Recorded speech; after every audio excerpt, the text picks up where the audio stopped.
الأنبياء وإن الأنبياء لم يورثوا دينارا ولا درهما إنما ورثوا العلم فمن أخذه أخذ بحظ وافر أو كما قال صلى الله عليه وسلم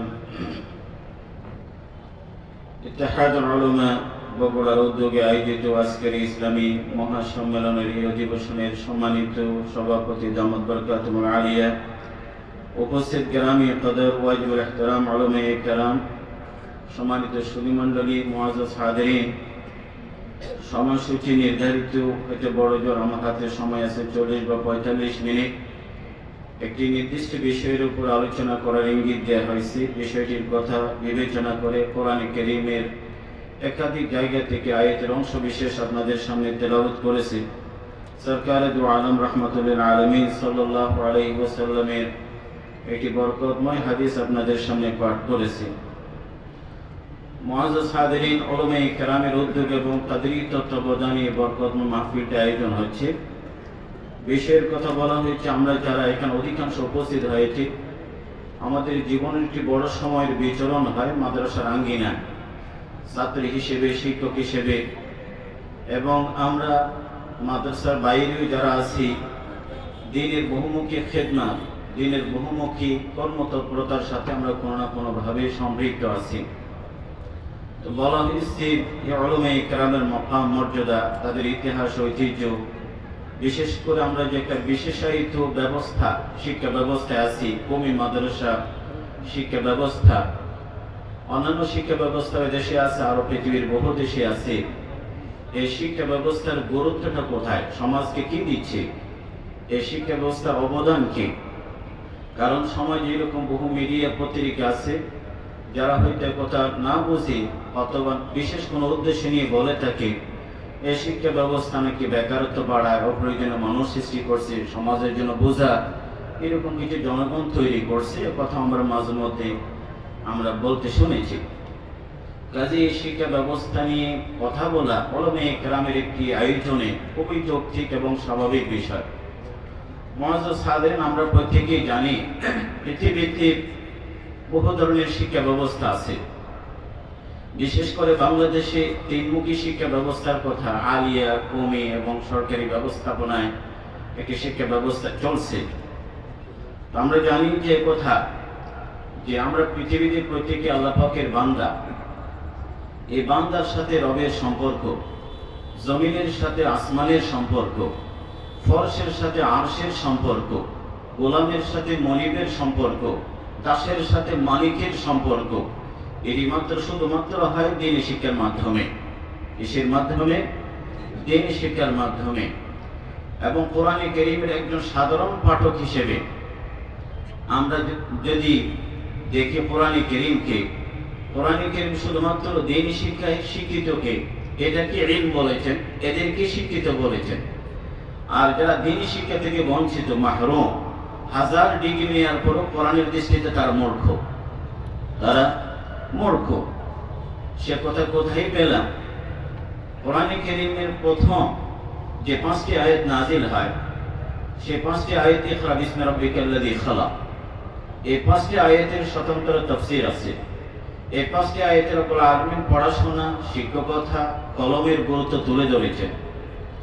এই 5টি আয়াত নাজিল হবার আগে যে সময়টা ছিল সারা পৃথিবীতে, এই সময়, এই যুগটাকে আইয়ামে জাহিলিয়াত বলে। জাহিলিয়াত মানে মূর্খতা, জাহিলিয়াত মানে অজ্ঞতা।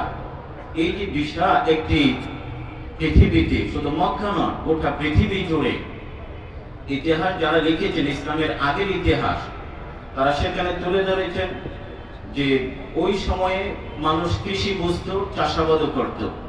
ওই সময় মানুষ ব্যবসা বুঝত, ব্যবসা বাণিজ্য তারা অনেক দূর এগিয়ে ছিল। রাষ্ট্র পরিচালনা, পাবলিক অ্যাডমিনিস্ট্রেশন তারা জানত। পৃথিবীতে তখনও শক্তি পরাশক্তি, একটা স্নায়ু যুদ্ধ অথবা দেশ দখলের এই অশুভ প্রতিযোগিতা তখনও ছিল। কৃষি বুঝে, বাণিজ্য বুঝে, অর্থনীতি বুঝে, পাবলিক অ্যাডমিনিস্ট্রেশন বুঝে, সব বোঝার পর আল্লাহ পাক বলেন ইয়ালামুনা যাহিরাম মিনাল হায়াতিদ দুনিয়া, দুনিয়ার বাহ্যিক দিকটাই বুঝে ওরা সবাই মূর্খ, আর প্রত্যেকেই। তাহলে বোঝাই যায় একজন মানুষ যদি গোলাম হয়ে মালিককে না চিনে, বান্দা হয়ে রবকে না চিনে, জমিনে থেকে আসমানওয়ালাকে না চিনে, সে মঙ্গল গ্রহে থেকে ঘুরে আসো। আল্লাহ পাকের দৃষ্টিতে তার কাছে হয়তো 5টা পিএইচডি ডিগ্রি আছে, বিশ্ববিদ্যালয়ের প্রফেসর, এমনকি খ্যাতের বিষয়ে নোবেল পুরস্কার পেয়েছে, কিন্তু আল্লাহ পাক বলেন সে মূর্খ, সে মূর্খ। তাহলে বোঝা যায় যে শিক্ষা ব্যবস্থার স্বীকৃতি সেটা হলো দ্বীনি ইলমের স্বীকৃতি। হ্যাঁ, তার মানে এই নয় যে আমরা অন্যান্য শিক্ষা গুরুত্বহীন করেছি, এটার একেবারেই তা কখনো বলিনি। আমরা বলি দ্বীনি শিক্ষা এটা জরুরি, আর দুনিয়ার লাইনের শিক্ষা হলো জরুরত। এটা হলো জরুরত। একটি ঘর মানুষ তৈরি করে, সেখানে বেডরুম গুলো আপনার জন্য জরুরি, বাথরুমটা আপনার জরুরত। জরুরত ব্যবহার হয় জরুরতের সীমানা পর্যন্ত, তবে জরুরি জিনিস আগে, জরুরত পরে। দ্বীনি শিক্ষা আমাদের জন্য জরুরি, দুনিয়ার লাইনের পড়াশোনা আমাদের জন্য এটা জরুরত। কথাগুলো উলামায়ে কেরাম ভালো করেই বুঝতেছেন। এই জন্য দ্বীনি শিক্ষা সারা পৃথিবীর মানুষের জন্য, একজন মানুষ গোলাম হিসেবে চলতে পারে এতগুলো শেখা এটি ফরজ আইন, ফরজ আইন। আর বাকি এরপরে মুফতি মুহাদ্দিস হবে, এটি ফরজে কিফায়া। উলামায়ে কেরাম সমকালীন বিশ্বে সবচেয়ে বরেণ্য শীর্ষ আলিম আল্লামা তাকি উসমানী সাহেব দামাত বারাকাতুহুম, তিনি বহু লেখালেখি গ্রন্থে কথা উপস্থাপন করেছেন, পরিষ্কার ভাবেই বলেছেন ডাক্তার ইঞ্জিনিয়ার বাবা এটি ফরজে কিফায়া, ফরজে কিফায়া। মুআজ্জাজ হাদির দ্বীনি শিক্ষা এটা শ্রেষ্ঠত্বের জায়গাটা হলো জীবনের মৌলিক প্রশ্নগুলো এই শিক্ষায় পাওয়া যায়। অন্য কোন শিক্ষা ব্যবস্থা জীবনের আপনার মৌলিক প্রশ্নের উত্তর খুঁজে পাবেন না, কখনো না। মৌলিক প্রশ্নের উত্তর বলতে একজন বান্দা প্রকৃত মানুষ, মানুষের পরিচয় তুলে ধরার জন্য দ্বীনি শিক্ষা দরকার। দ্বীনি শিক্ষা না থাকলে সে নিজের পরিচয়টাও খুঁজে পাবে না। এমনকি দ্বীনি শিক্ষা থেকে মাহরুম হলে সে মানুষ হয়ে এমন কর্মকাণ্ড করবে, তাকে দেখে বন জঙ্গলের পশুরাও হয়তো লজ্জা পাবে। দেখুন, যখন দ্বীনি শিক্ষার এই যে হেরা গুহায় ইকরারের আয়াতগুলো নাজিল হয়নি, সে সমাজের মানুষের কর্মকাণ্ডগুলো আপনারা দেখুন। ওই সমাজের মানুষগুলো মানুষের পরিচয় দিয়ে একজন বাবা, পাষাণ বাবা, নিজের হাতে নিজের কন্যাকে জীবন্ত মাটিতে পুঁতে ফেলে, অথচ পৃথিবীর কোন হিংস্র প্রাণীর মাঝেও এরকম কোন নজির নাই, এরকম কোন দৃষ্টান্ত নাই। এবং বর্তমান সময়ের কথাও যদি বলি, বর্তমান সময়ে যেখানে দুনিয়ার লাইনের পড়াশোনা প্রচুর এগিয়ে গেছে, যেখানে পিএইচডি আছে, মাস্টার্স আছে, এবং নানা science, physics, chemistry, biology, sell biology, যেখানে উচ্চতর পড়াশোনা আছে, সেসব মানুষের কর্মকাণ্ডগুলো দেখুন। সেখানে অনেক মানুষ পাবে লক্ষ লক্ষ, সংখ্যা কম নয়, লক্ষ লক্ষ যখন সাগর পাড়ে কাপড়বিহীন উলঙ্গ তারা ওই যে সানবাথ, সূর্য রোদ গায়ে লাগায়, অথবা সাগরে সুইমিং করে, অথবা বিয়ে শাদী চড়ায় যখন সন্তান জন্ম দেয়, নিঃসন্দেহে তাদের শিক্ষার অভাব নেই, তাদের দ্বীনি শিক্ষার অভাব, দ্বীনি শিক্ষার অভাব। একজন মানুষ গরু ছাগলের মতো বাচ্চা ফোটায়, গরু ছাগলের মতো কাপড়বিহীন চলে, আরো কত অপরাধী জড়িয়ে গেছে। শিক্ষার অভাব নাকি দ্বীনি শিক্ষার অভাব? তাহলে বোঝা যায় দ্বীনি শিক্ষা না হলে একজন মানুষ হয়তো জন্মগত মানুষের পরিচয় দিতে পারে, কিন্তু প্রকৃত মানুষের পরিচয় সে বের করতে পারে না। জীবনের মৌলিক প্রশ্নের উত্তরগুলো এই দ্বীনি শিক্ষা আছে। মৌলিক প্রশ্ন বলতে আমার আশা কোত্থেকে, দুনিয়াতে কেন আসলাম, কেন পাঠানো হলো, আমার ডেস্টিনেশনটা কি, আমার গন্তব্যটা কি, এই প্রশ্নের উত্তর শুধুমাত্র দ্বীনি শিক্ষা আছে, অন্য কোনো শিক্ষায় নেই। রব্বুল আলামিন কোরআনে কারীমে ইরশাদ করেন, ওয়ামা খালাকতুল জিন্না ওয়াল ইনসা ইল্লা লিয়াবুদুন মা উরিদু মিনহুম মির রিজকিন ওয়া মা উরিদু আন ইউতঈমুন। আল্লাহ পাক আমি মানুষকে সৃষ্টি করেছি আমার ইবাদতের জন্য। সারা পৃথিবীর বিষয়গুলো আপনি নিয়ে আসেন। ডাক্তারের কাছে যদি যান, যে খাবারের ক্ষেত্রে আপনি নির্দেশনা কি, সে বল ভালো খাবেন, মানসম্মত খাবেন, ভেজাল খাবার খাবেন না, বাসি খাবার এড়িয়ে চলবেন, অত প্রোটিন এই সে নেবেন, এটা ডাক্তার বলবে। তার কাছে দ্বীনি শিক্ষা নেই। কিন্তু যখন একটু ভালো কথা, আপন জায়গায় যৌক্তিক, কিন্তু একজন আলেমের কাছে যখন যাবেন, তিনি এটাও বলবেন সাথে সাথে, ভাই মানসম্মত খাবার তো ঠিক আছে, কিন্তু হালাল কিনা সেটিও দেখবেন, হালাল কিনা। এই যে হালালের কথাটা ডাক্তার বলে না, কে বলে? আলিম বলে। যদি বলে যে মৃত্যুর পরে ডাক্তার সাহেব কি হবে, সে বলবে যে তোমরা মাটির সাথে মিশে যাবা, আনসার, এটি উত্তর।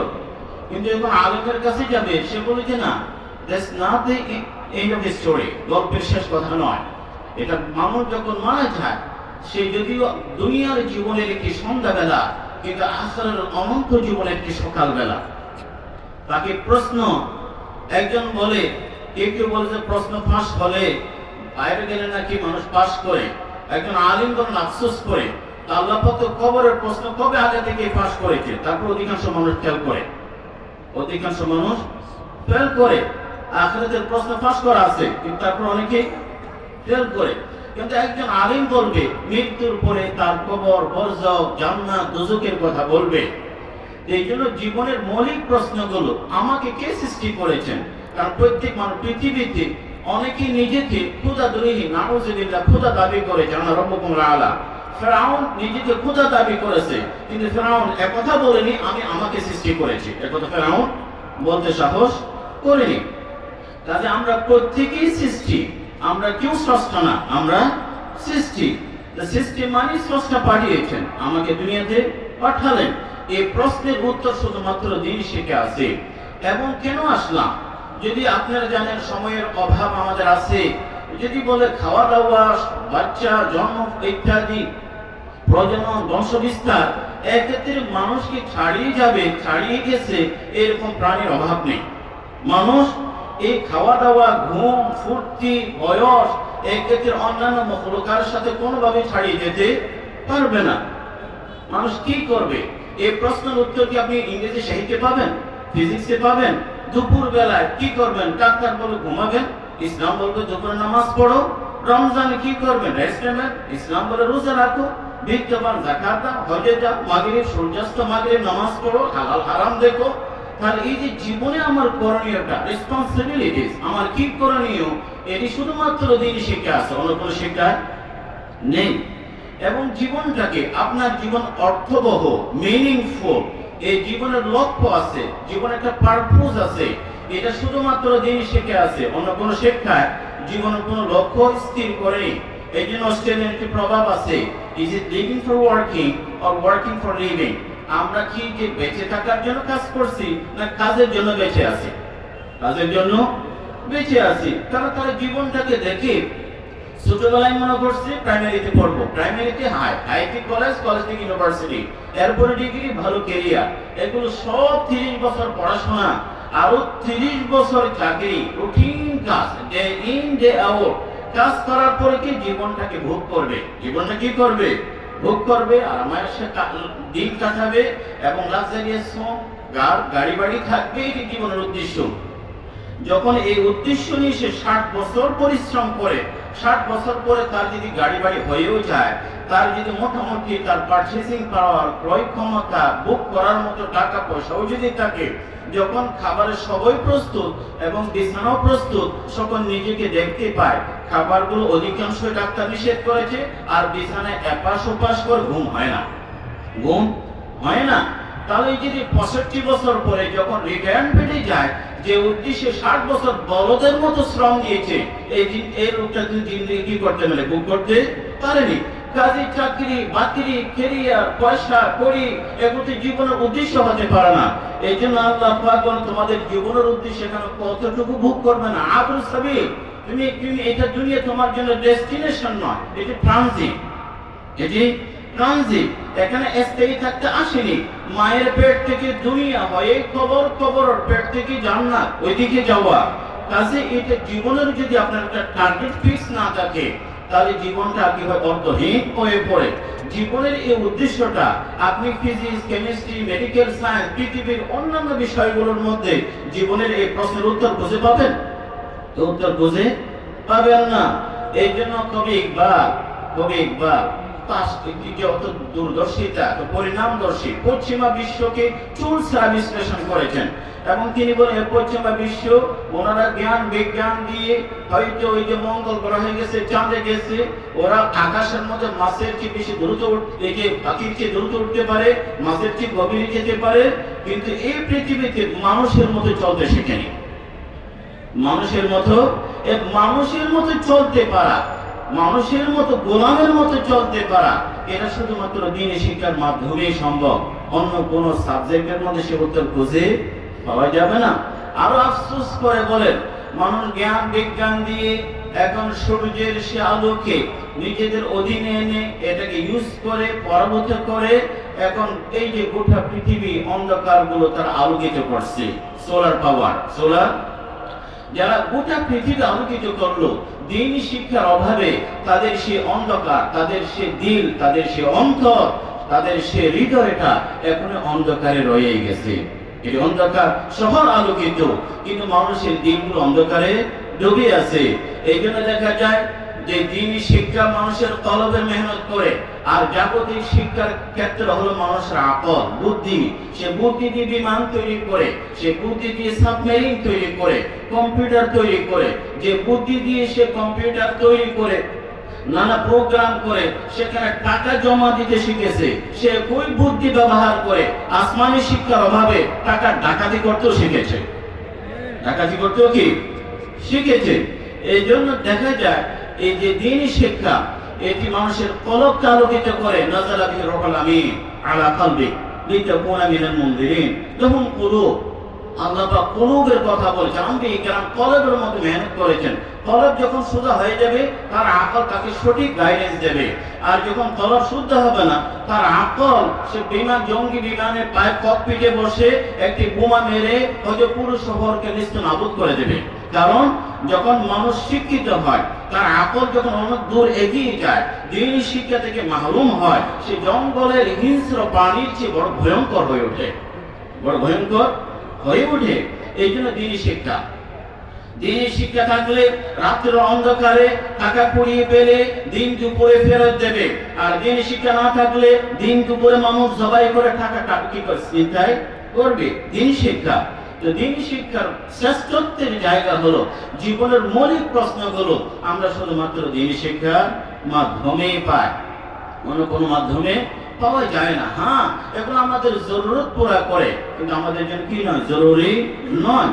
একথাও মনে রাখবেন, এই যে দ্বীনি শিক্ষার বাইরে যত শিক্ষা আছে তাও টিকিয়ে রাখার জন্য দ্বীনি শিক্ষা দরকার। দ্বীনি শিক্ষা না হলে ওগুলো শেখানোর কোনো সুযোগ থাকবে না। বাড়িয়ে বললাম, মোটেও না। কারণ আমরা বলি যতদিন দ্বীনি শিক্ষা আছে ততদিন হয়তো হার্ভার্ড, অক্সফোর্ড, আপনার ঢাকা ইউনিভার্সিটি সবাই থাকবে। যদি এই পৃথিবীতে দ্বীনি শিক্ষা না থাকে, আল্লাহ বলার কোনো লোক না থাকে, তাহলে শুধু হার্ভার্ড, অক্সফোর্ডের কারণে কি আল্লাহ পাক এই পৃথিবী টিকিয়ে রাখবেন? মোটেও না। লা তাকুমু সা হাত্তা ইউকাল আল্লাহ আল্লাহ। যখন আল্লাহ বলার লোক থাকবে, আল্লাহ পাক পৃথিবী টিকিয়ে রাখবেন। আল্লাহ বলার লোক না থাকলে পৃথিবীর বিশাল আয়োজন আল্লাহ পাক রাখবেন না, মুহূর্তের জন্য না, not even for a second, for a moment, এক মুহূর্তের জন্য আল্লাহ পাক রাখবেন না। কারণ পৃথিবীর নিয়মে অধিকাংশ জায়গায় যে বিদ্রোহ হয়, সেখানে হামলা করে অধিকাংশ, সবাই বিদ্রোহী না, অধিকাংশ হামলা করে দেন, কত কিছু করে, কিন্তু আল্লাহ পাক সুযোগ দেন, একটা মুমিন যদি আমার কথা বলে, লা ইলাহা ইল্লাল্লাহ বলে, তখন আমি পৃথিবী রাখবো। এই পৃথিবী টিকে আছে কেন? সায়েন্স পড়ানো হয় জন্য, নাকি দিন শেখানো হয় জন্য? দিন শেখানো হয়, আল্লাহ বলা রূপ তৈরি হয়। এই জন্য বলা দ্বীনি শিক্ষা আছে বলে দুনিয়া শেখানোর ব্যবস্থা আছে। দিন শেখানোর ব্যবস্থা না থাকলে দুনিয়া শেখানোর কোনো ব্যবস্থা থাকবে না। এটা হয়তো আমি আপনি কতটুকু উপলব্ধি করি জানি না, পৃথিবীর সবাই উপলব্ধি করে, অন্যান্য মখলুকাত। না হলে সাগরের গভীরে মাছ আপনাদের জন্য কেন দোয়া করে? হাদিস শরীফে আছে না, গর্তের পিঁপড়া কেন আপনাদের জন্য দোয়া করে? গর্তের পিঁপড়া বুঝে, সাগরের মাছ বুঝে, সাগর আছে, গর্ত আছে, পৃথিবী আছে বলে। পৃথিবী না থাকলে সাগরও থাকে না, মাটিও থাকে না, গর্ত থাকে না। এই জন্য ওরা বলে, আমরা যাদের কারণে উলামায়ে কেরাম, দ্বীনি আলেম, যারা দ্বীন শেখায়, আল্লাহ শেখায়, তাদের কাছে আমরা আমাদের অস্তিত্বের জন্য ঋণী, অস্তিত্বের জন্য ঋণী। এই জন্য সকাল সন্ধ্যা তাদের জন্য দোয়া করে। তাদের মুআল্লিমা নাসাল খায়র লা তাকুমু সাহাতে ইউকাল আল্লাহ আল্লাহ। এই জায়গায় দ্বীনি শিক্ষা শ্রেষ্ঠত্ব, গুরুত্ব। এখন শুধু ইসলামী শিক্ষা কেন, অন্যান্য ধর্মের মানুষগুলো একথা বোঝে যে ধর্মীয় শিক্ষা না থাকলে ধর্ম টিকে না। ধর্ম, এই জন্য প্রত্যেকে নিজ নিজ ধর্ম কেমনে শেখাবে, কিভাবে শেখানো যায়, এই আয়োজন, এই প্রস্তুত পৃথিবীর সব ধর্মেই আছে কম বেশি। এমন কোন পৃথিবীর ধর্ম নেই যে তারা ধর্ম শেখায় না। যদি বাতিল ধর্মগুলো তাদের ধর্ম শেখায়, ইসলাম একমাত্র আল্লাহ পাকের কাছে মনোনীত দিন, এটি শেখানোর ব্যবস্থা থাকতে হবে। কিন্তু আমরা আত্মঘাতী। পৃথিবীর অন্যান্য ধর্মের মানুষগুলো তাদের ধর্মীয় ব্যক্তিত্বকে শ্রদ্ধা করে, গুরুত্ব দেয়। আমি ওই যে ব্যাংককের এয়ারফোর্সে দেখেছি, এই যে কাউন্টার ফর আলাদা বডিসমস, তাদের পুরোহিত বা তাদের জন্য আলাদা একটা বিএপি সার্ভিস রেখেছে। অথচ কোন মুসলিম বিশ্বে উলামায়ে কেরামকে এভাবে বিশেষ সম্মাননা দেবার কোন আয়োজন চোখে পড়েনি। তারা তাদের ধর্মীয় শিক্ষাকে গুরুত্ব দেয়।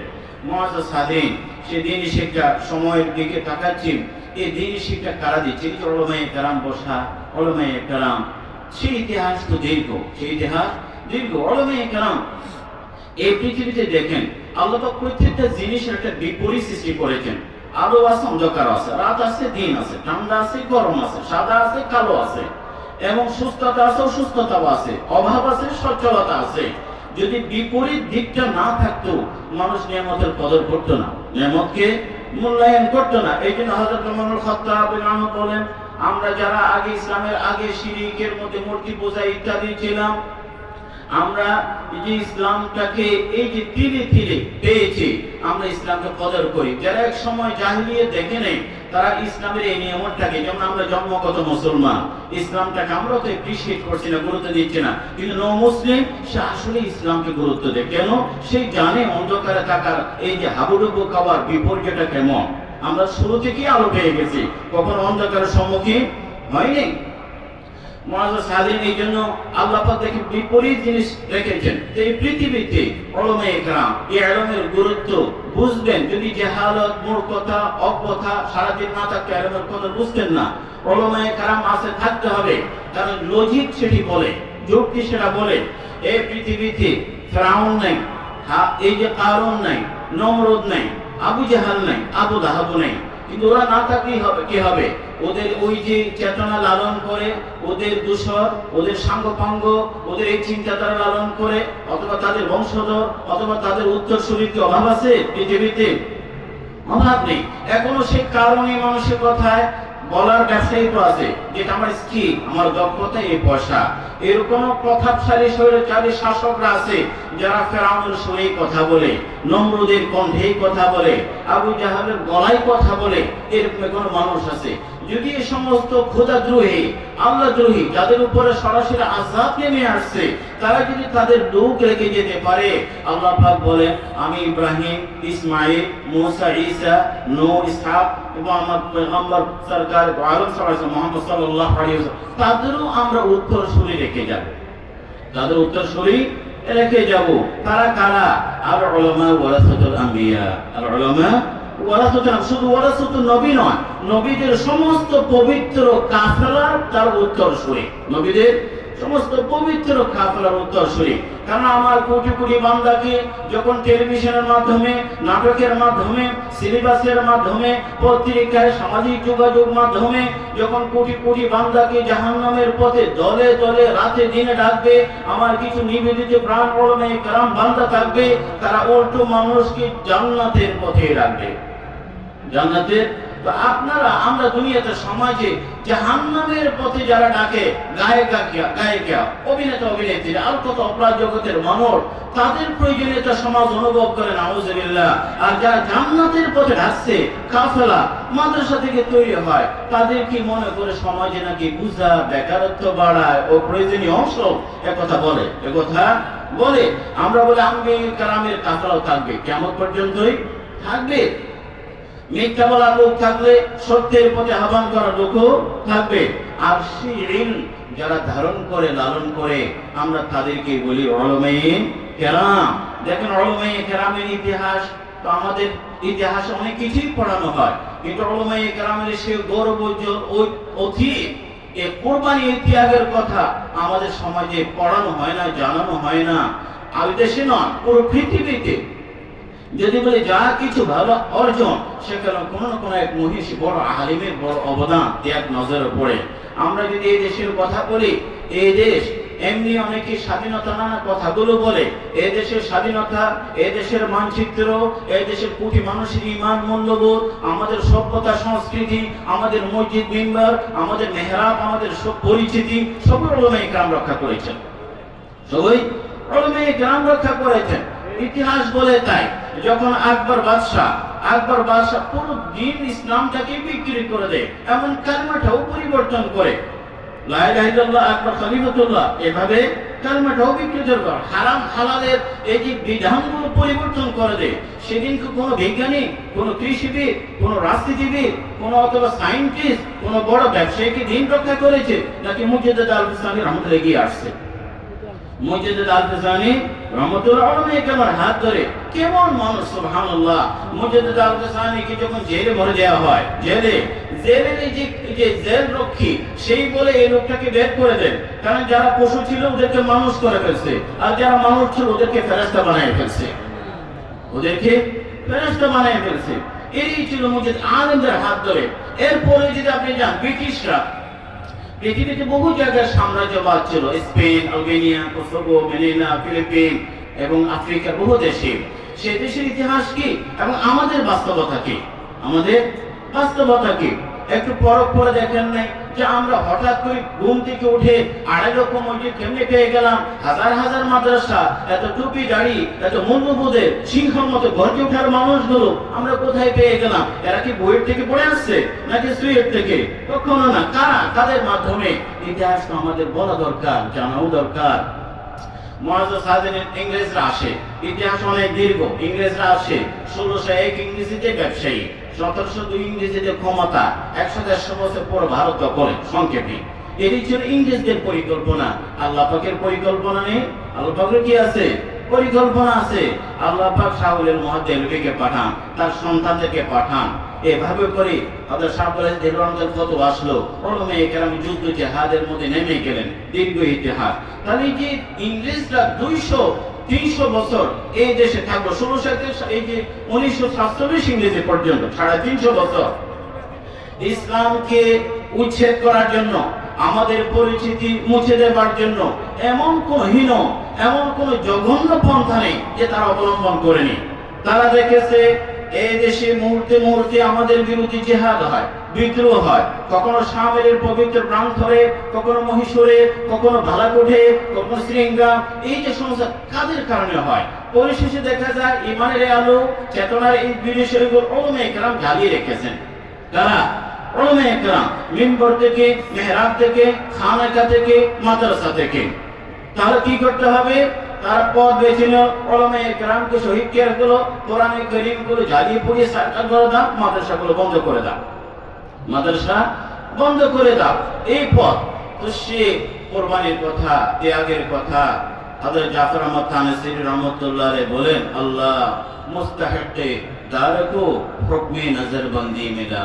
হযরত শাহুল রহমাতুল্লাহ আলাইহি যখন জিজ্ঞেস করা হয় আলীগড় ইউনিভার্সিটি, হযরত ইংরেজের বিরোধিতা আর না করে তাদের সাথে বোঝাপড়া করে একটা কি ভারতীয় মুসলমানদের জন্য কোনো সমাধান বের করে আনা যায় না? তিনি বলেন, হযরত শাহুল রহমাতুল্লাহ আলাইহি आखिर याद अय्याम जफा बुलाए किस तरह फरंगी से दिल किस तरह लगे किस तरह लगाए। এই যে খ্রিস্টানদের সাথে মাঠে ময়দানে এই দীর্ঘ ইতিহাস কেমন আমরা ভুলবো? তো এই যে ইংরেজরা সবকিছু করলো, তারপরেও যে মাদ্রাসা আছে, মসজিদ আছে, খানাকা আছে, দাওয়াত তাবলীগের মেহনত আছে, কাদের কারণে? উলামায়ে কেরাম এলমের এই সিলসিলা।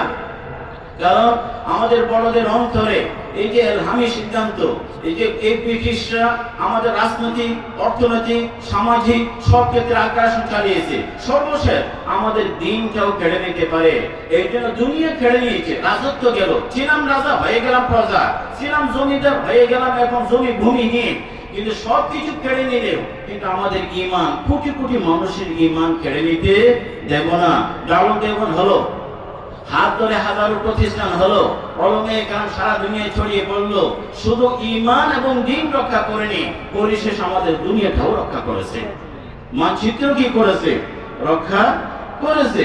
এই জন্য বলি, যা কিছু দ্বীনের লাইনে, যা কিছু দুনিয়ার লাইনে, সবই তো উলামায়ে কেরামের হাত ধরে আসছে, কিন্তু সে পাঠ, সে গোসবর আমাদেরকে শোনানো হয় না। এটি ইলমের মাধ্যমে হয়েছে। এটা আল্লাহ পাকের বড় মেহেরবানি। এই অঞ্চলের কোটি কোটি মানুষের জন্য স্পেনের সাম্রাজ্যবাদ, এখন স্পেনে কি মুসলমান আছে বড় পরিসরে? আছে নাকি? লক্ষ লক্ষ নাই। কেননা স্পেনের সাম্রাজ্যবাদের পরে সেখানে ওলামায়ে কেরাম বা এলম শেখানো মাদ্রাসা গড়ে ওঠেনি। আলবেনিয়াতে হয়নি, কসোভোতে হয়নি, ম্যানিলাতে হয়নি, বাংলাদেশ এই যে ভারত পাকিস্তান হয়েছে, এই জন্য আমাদের দিন রক্ষা পেয়ে গেছে। দিন কিয়ামত পর্যন্ত কথাই মনে রাখবেন, যদি দিন টিকিয়ে রাখতে চান, এই নির্দেশার ওই যে আসহাবুস সুফার আদলে, ওই যে দারুল আরকামের আদলে মাদ্রাসাগুলো টিকিয়ে রাখতে হবে। আবুল হাসান আল-নদভী রহমাতুল্লাহ আলাইহি বারবার বলতেন সুবহানাল্লাহ, বড়দের কথাগুলো বড় তাৎপর্যপূর্ণ হয়।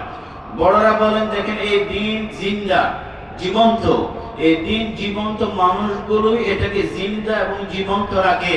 অর্থাৎ দিন জিন্দা রাখার জন্য সবসময় জীবন্ত মানুষ তৈরি দরকার। সহজ কথায়, কারণ আমরা মৃত্যু নামের পিছনে একটা করি না, মৃত্যু মুফতির কবরে গিয়ে ফতোয়া জিজ্ঞেস করি না, মৃত্যু পীর সাহেবের কবরে গিয়ে বায়াত গ্রহণ করি না। সবাই জীবন্ত কারো না কারো কাছে যায়। সেই জীবন্ত মানুষগুলো উলামায়ে কেরাম মাদ্রাসার মাধ্যমে তৈরি হয়। যদি এই জীবন্ত মানুষ তৈরি না হয়, এই দিন জিন্দা রাখা যায় না। আও মান কানা মাইতান ফাহইনাহু ওয়া জাআলনা লাহু নূরান ইয়ামশি ফিন নাস কামান মাসালুহু ফিদ যুলুমাত লাইসা বিখারিজিন মিনহা। এই দিন জিন্দা জীবন্ত মানুষগুলো, এজন্য এই অঞ্চলের মতো উলামায়ে কেরাম সেই জিন্দা এই জিনিসটা রেখেছেন, মেহনত করেছেন, দিন টিকে গেছে। মুআজ্জাজ হাজিরিন, যখন কারো বিরুদ্ধে লড়াই হয়, সংগ্রাম হয়, দেশে দেশে যুদ্ধ লাগে, তখন কি করে জানেন? তখন ওরা করে কি, ওই দেশকে যদি ডুবিয়ে অন্ধকারে ডোবাতে চায়, পাওয়ার হাউসে হামলা করে, যেখান থেকে বিদ্যুৎ তৈরি হয়। ঘরে ঘরে কি বাল্ব নিভিয়ে দেবার উদ্যোগ নেয় না, ঘরে ঘরে বাল্ব নিভিয়ে দেবার প্রয়োজন নেই। যেখান থেকে বাল্বটা আলো আসে, ওখানে হামলা হলে পুরো শহর অন্ধকার।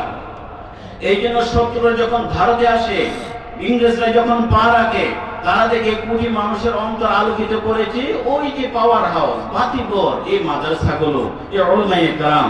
কাজেই মাদ্রাসা রহিমিয়া বুলডোজার দিয়ে পিছিয়ে দাও, লক্ষ লক্ষ মাদ্রাসা ওয়াকফ বাজেয়াপ্ত করো, সম্পত্তিগুলো রাষ্ট্রীয় কোষাগারে নিয়ে যাও, উলামায়ে কেরামকে শহীদ করো। মাদ্রাসা নেই আর এই দেশগুলো অন্ধকারে ডুববে, এটা তাদের যুক্তি, এটি বাস্তবতা। এই জন্য এই পাওয়ার হাউস, এই বাতিঘর, এটা জ্বালিয়ে রাখতে হবে।